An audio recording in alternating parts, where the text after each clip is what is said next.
The very first smart home device that I ever got for myself was a smart plug by Wipro. But the only thing that they are lacking is that they do not support Apple HomeKit.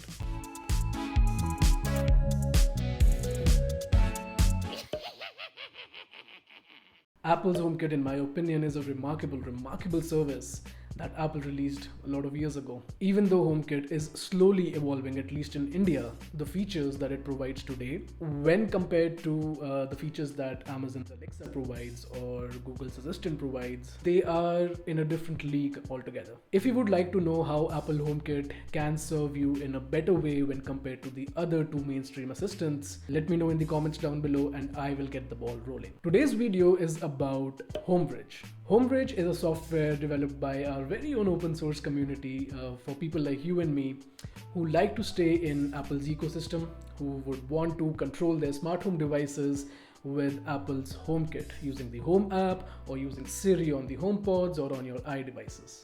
Now, the very first smart home device that I ever got for myself was a smart plug by Wipro. Even though out of the box, Wipro's devices are great. I mean, they work with Alexa, they work with Google's Assistant, but the only thing that they are lacking is that they do not support Apple HomeKit. And there is a good reason for that. Apple HomeKit native support comes at a cost for the manufacturer. Literally, they have to get MFI certified by Apple, they have to pay royalty to Apple for every device that they sell, and they have to also pay the certification fee. So a lot of manufacturers who want to make mid-range or low-range devices, they would rather not go for Apple HomeKit support, at least in India, because the cost goes very high very soon. But then the open source community came up with a solution, HomeBridge. This is something that you can deploy on any computer in your house. I've tested it on Mac OS, I've tested it on Ubuntu, I have tested it on Windows, and I've also tested it on a Raspberry Pi. If you've come across Philips Hue lighting, then you know that the HomeKit Smarts are not in the bulbs. The HomeKit Smarts are in a small box-like device called the Bridge or the Hue Bridge, using which you actually are connecting to HomeKit. And that bridge in turn will be controlling all the Hue lights that are there in your house. The idea behind making this bridge is to bring down the cost for the bulbs a little lower, because the HomeKit Smarts do not reside in the bulb but in the bridge. So HomeBridge works on a similar concept. It ensures that all the devices that you have in your house, if there is a plugin for HomeBridge on it, and the open source community is very active for HomeBridge. If you're looking at a device in the market, there's a huge chance that it already has a plugin for HomeBridge. If it doesn't, then somebody will quickly write it. You can be one. You can write a plugin, publish it so that other people can use it. Now, some mainstream devices that you can find very easily in India that will work with HomeBridge today would be your Wipro smart appliances, your HomeMate smart appliances, Philips Viz lighting, which is a cheaper product line when compared to Philips Hue.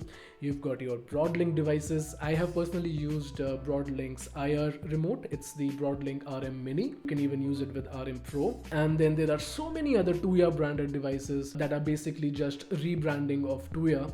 You can see that in Wipro, you can see that in HomeMate, and you can even see that in some random devices that you may find on Amazon. Now, to set up HomeBridge, like I said, it can be deployed on any of your computer at the house, can be deployed on a Raspberry Pi. I would suggest using Raspberry Pi 4 because it is the most recent iteration of Raspberry Pi, and I'm not talking about Pico. It is really powerful. It comes with a great processor and a good amount of RAM, and if you have a lot of devices that you want to control through HomeBridge in the house, then this device performs really well. If you go for older versions of Raspberry Pi, then they might stutter or lag a little bit, but not this guy. I will be leaving a link in the description down below of the Raspberry Pi 4 kit that I purchased from Amazon to ensure that I can install the HomeBridge OS on it pretty easily. If you want to use the Raspberry Pi for other things apart from just HomeBridge, then you do not use the HomeBridge OS. Rather, you will install an operating system on Raspberry Pi. You will SSH into the machine and deploy the HomeBridge NodeJS project. Once you have HomeBridge in place, you will be able to install different plugins from different manufacturers or the open source community people.